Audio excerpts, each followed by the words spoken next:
Hello ನಮಸ್ಕಾರ, ನೀವು ನೋಡ್ತಾ ಇದ್ದೀರಾ ನ್ಯೂಸ್ ಫಸ್ಟ್ ಸ್ಪೆಷಲ್. ನಾನು ವಿಜಯ್ ವೀರಪ್ಪ. ಅಚ್ಚರಿ ಘಟನೆಯೊಂದರಲ್ಲಿ ಕಾನ್ಪುರದ ವ್ಯಕ್ತಿಯೊಬ್ಬ ಸೈಬರ್ ವಂಚಕನನ್ನೇ ವಂಚಿಸಿ ಕಿಲಾಡಿತನ ಮೆರೆದಿದ್ದಾನೆ.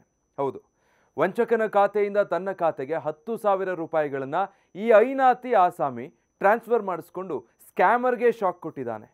ಲಕ್ನೋ ಮೂಲದ ಭೂಪೇಂದ್ರ ಸಿಂಗ್ ಅನ್ನೋ ವ್ಯಕ್ತಿಗೆ ಕರೆ ಮಾಡಿದ ಖದೀಮ ತಾನೊಬ್ಬ CBI ಅಧಿಕಾರಿಯಂತೆ ನಟಿಸಿ ತನ್ನ ಬಳಿ ನಿನಗೆ ಸಂಬಂಧಪಟ್ಟಂಥ ವಿಡಿಯೋಗಳಿದ್ದು ನನಗೆ 16,000 ರೂಪಾಯಿ ಹಣ ಕೊಟ್ಟರೆ ಸರಿ, ಇಲ್ಲದೇ ಇದ್ರೆ ನಿನ್ನ ಕುಟುಂಬಸ್ಥರು ಸೇರಿದ ಹಾಗೆ ಎಲ್ಲೆಡೆ ನಿನ್ನ ವಿಡಿಯೋಗಳನ್ನು ಹರಿಬಿಡ್ತೀನಿ ಅಂತ ಧಮಕಿ ಹಾಕಿದ್ದಾನೆ.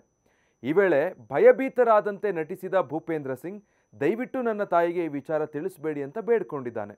ಆ ನಂತರ 16,000 ರೂಪಾಯಿ ಕೊಡೋದಕ್ಕೆ ಒಪ್ಕೊಂಡಿದ್ದಾನೆ.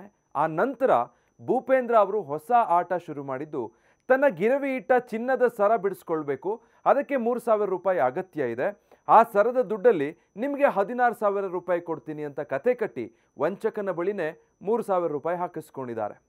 ಕೆಲವು ದಿನಗಳ ನಂತರ ವಂಚಕ ಭೂಪೇಂದ್ರಗೆ ಮತ್ತೆ ಕಾಲ್ ಮಾಡಿ ಮತ್ತೆ ಹಣಕ್ಕೆ ಬೇಡಿಕೆ ಇಟ್ಟಿದ್ದ. ಈ ವೇಳೆ ಭೂಪೇಂದ್ರ ಮತ್ತೊಂದು ಐಡಿಯಾ ಮಾಡಿದ್ದಾರೆ. ತನ್ನ ಸ್ನೇಹಿತ ಆಭರಣದ ವ್ಯಾಪಾರಿ ಮೂಲಕ ಸರ ಬಿಡಿಸ್ಕೊಳ್ಳೋದಕ್ಕೆ ಹೆಚ್ಚುವರಿ 4,480 ರೂಪಾಯಿ ಕಳಿಸಬೇಕು ಅಂತ ವಂಚಕನಿಗೆ ಹೇಳಿಸಿದ್ದಾರೆ. ಇದನ್ನೂ ನಂಬಿದ ಖದೀಮ ಮತ್ತೆ ದುಡ್ಡು ಹಾಕಿದ್ದಾನೆ. ಆ ಬಳಿಕ ಮತ್ತೊಂದು ಟ್ವಿಸ್ಟ್ನಲ್ಲಿ ಭೂಪೇಂದ್ರ ಈಗ ಸರ ಬಿಡಿಸ್ಕೊಂಡಿರೋದಾಗಿ ಅದನ್ನು ಮತ್ತೆ ಬೇರೆ ಕಡೆ ಗಿರವಿ ಇಟ್ಟು ಚಿನ್ನದ ಸಾಲ ಪಡೆದುಕೊಳ್ಳೋ ಕತೆ ಕಟ್ಟಿದ್ದಾರೆ.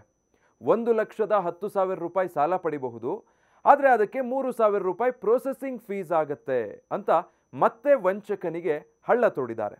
ಇದನ್ನೂ ನಂಬಿದ ಖದೀಮ ಮತ್ತೆ 3,000 ರೂಪಾಯಿ ಹಣ ವರ್ಗಾಯಿಸಿದ್ದಾನೆ. ಅಂತಿಮವಾಗಿ ಹೀಗೆ ಭೂಪೇಂದ್ರ ತಾನು ಮೋಸ ಹೋಗೋ ಬದಲು ವಂಚಕನಿಂದಾನೇ 10,000 ರೂಪಾಯಿ ಪಡೆದುಕೊಳ್ಳುವಲ್ಲಿ ಯಶಸ್ವಿಯಾಗಿದ್ದಾರೆ.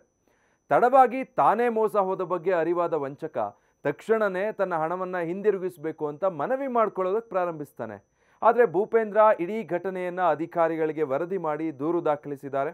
ಜೊತೆಗೆ ವಂಚಕನಿಂದ ಪಡೆದ ಹಣವನ್ನು ಅಗತ್ಯ ಇರೋರಿಗೆ ಸಹಾಯ ಮಾಡೋದಕ್ಕೆ ದೇಣಿಗೆ ನೀಡೋದಾಗಿ ಹೇಳಿದ್ದಾರೆ. ಆ ಮೂಲಕ ಕಳ್ಳನಿಗೆ ಚಳ್ಳೆ ಹಣ್ಣು ತಿನ್ನಿಸಿ ಸೈ ಎನಿಸ್ಕೊಂಡಿದ್ದಾರೆ. ಈ ರೀತಿಯ ಮತ್ತಷ್ಟು ಇನ್ಫಾರ್ಮೇಷನ್ಗಳಿಗಾಗಿ ನ್ಯೂಸ್ ಫಸ್ಟ್ ಡಿಜಿಟಲ್ ಪ್ಲಾಟ್ಫಾರ್ಮ್ಸ್ನ ತಪ್ಪದೇ ಸಬ್ಸ್ಕ್ರೈಬ್ ಆಗಿ.